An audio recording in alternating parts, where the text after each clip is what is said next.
كان لربما يعني في المغرب الآن هذا الشعور تجاه إدارة الرجاء، وكان شعور كان يقول يا ريت كانت إدارة الرجاء أبقت المدرب فاخر حتى يقود النادي في كأس العالم للأندية، وبعد ذلك بالإمكان تغيير مدرب لقيادة الفريق خاصة في تشامبيونز ليج الإفريقية وما ذلك من المنافسات المقبلة. ما رأيك؟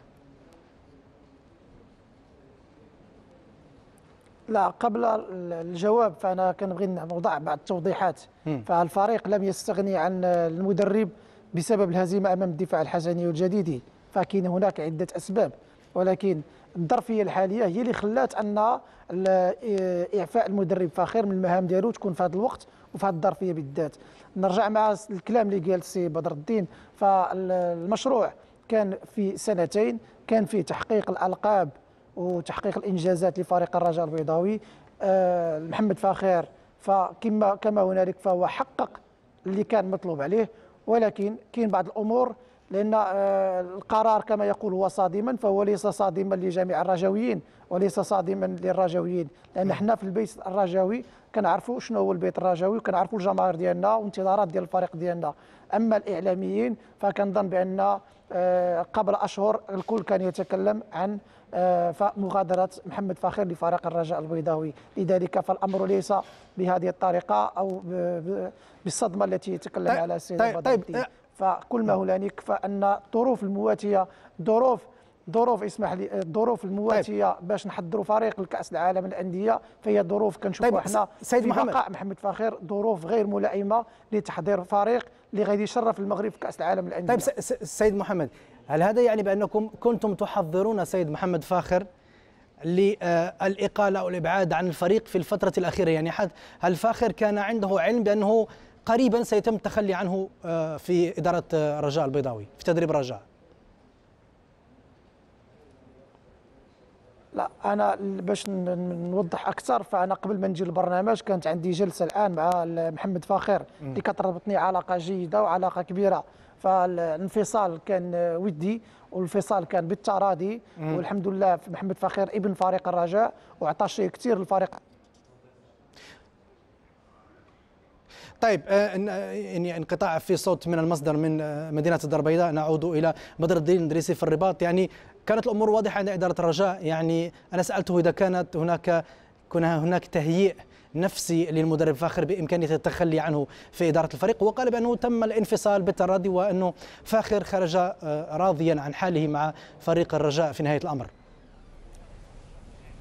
زميلي يوسف، لابد أن نضع مجموعة من الاعتبارات ونحن نصنع قرارا بهذه الأهمية، بهذه الاستراتيجية، وأيضا بهذه الخطورة في هذا التوقيت بالذات. يمكن أن يكون هناك اعتبار النتائج السلبية، وهذا أمر صحيح لطالما أنه كلنا يعرف على أن الصديق الوفي للمدرب هي نتائج، ولكن أعتقد هذا الاعتبار ينتفي في علاقة محمد فاخر مع الرجاء. هناك اعتبار آخر هو اعتبار المشاكل المتراكمة التي يمكن أن تحدث في تدبير البيت الرجاوي بين المدرب وبين اللاعبين وبين عموم الفعالية الرياضية. ولا أعتقد على أنه هذا الصدع النفسي أو هذا الصدع في العلاقات ما بين المدرب وما بين محيط الرجاء موجود. إذا يظل الاعتبار الثالث والاعتبار الذي أعتقد على أنه انبنى عليه قرار الانفصال عن محمد فاخر هو المؤدى الفني أو المؤدى التقني لفريق الرجاء. ولكن دعني زميلي يوسف أقول لك على أن نادي الرجاء البيضاوي منذ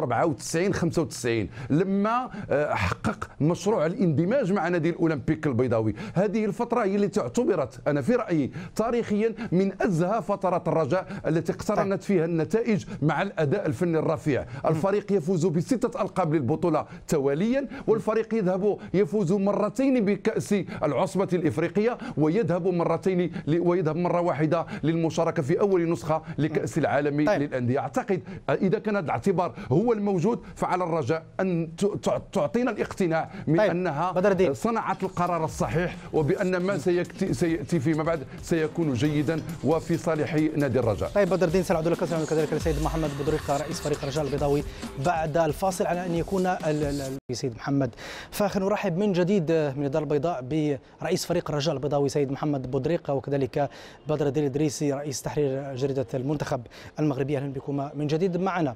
إعفاء فاخر فاخر مشاهدين من مهامه على رأس الإدارة الفنية للرجاء خلف ردود أفعال متباينة بين أوساط مشجعي الفريق الأخضر. نتابع عينة منها قبل أن نعود لمتابعة النقاش. أرى أن القرار اللي أخذه المكتب المسير فريق الرجاء قرار شجاع.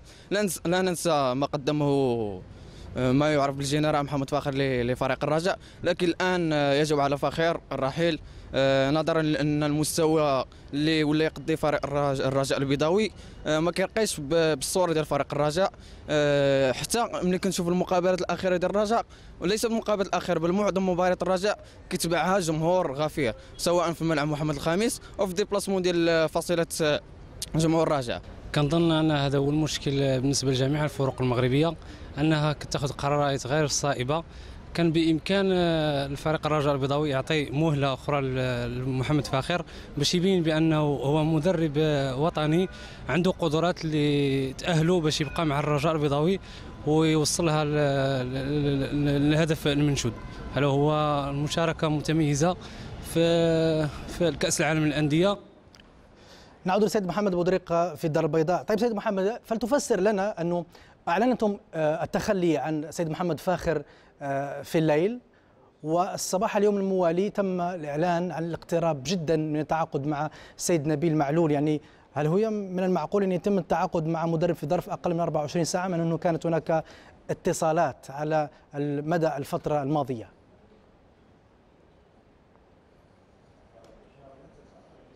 لا، أود أن بغيت نرجع للشهرين اللي قبل، لما كانت النتائج غير إيجابية. آنذاك المكتب المسير قرر على أنه يتكلم ويفكر في مرحلة لما بعد محمد فاخر. فآنذاك كانت اتصالات مع مدربين، وكنا تكلمنا بصراحه مع الاطار الوطني محمد فاخر، واللي عبر لنا انه ما غاديش يجدد العقد ديالو مع الفريق، ولا انه غادي يمشي من الفريق في جوان، على اساس اننا احنا عندنا عقد اننا غنشاركوا في عصبه الابطال الافريقيه وغادي نشاركوا في كاس العالم للانديه، وان العقد ديالو غادي يسالي في الموا ديال جوان، وعصبه الابطال كتمتد ان شاء الله الى ما بعد جوان. لذلك كان التفكير في مرحله الى ما بعد محمد فاخر. كانت اتصالات، كنظن بانها مساله عاديه اننا نكونوا في اتصالات مع مدربين اللي باش ندبروا المرحله ونكونوا مستعدين على اي مرحله اللي غنطيحوا فيها اليوم. لذلك كانت اتصالات من بين المدربين اللي كانت هو نبيل معلول. بصراحه المدرب كان يتابع الفريق وكان باتصال مباشر، ولكن كنا حنا كنتكلم عن الظرفيه المناسبه والوقت المناسب والمكان المناسب. طيب سيد محمد محمد فاخر من المهام ديالو. سيد محمد، في نشرة سابقة قلت لنا بأنه سيأتي للدار البيضاء للمغرب للتوقيع على عقد مع فريق الرجاء البيضاوي، هذا الأمر ما زال قائما وبالتالي سيلتحق رسميا بالفريق يوم الأربعاء المقبل؟ إن شاء الله سوف يلتحق بمدينة الدار البيضاء الأربعاء، وذلك للتوقيع في كشوفات النادي يوم الأربعاء إن شاء الله، والذهاب مع الفريق في كأس العالم للأندية. شكرا جزيلا لك. شكرا جزيلا لك. القرار اللي اتخذ. أنا أشكرك سيد محمد بودريقة، عذرا لأنه حجوزات الأقمار الاصطناعية تنتهي الآن. أشكرك جزيلا، وربما أخذ منك نقطة مهمة للغاية، وأنه بالفعل نبيل معلول هو المدرب الجديد لفريق الرجاء البيضاوي. نشكرك على مشاركتك معنا في برنامج الحدث.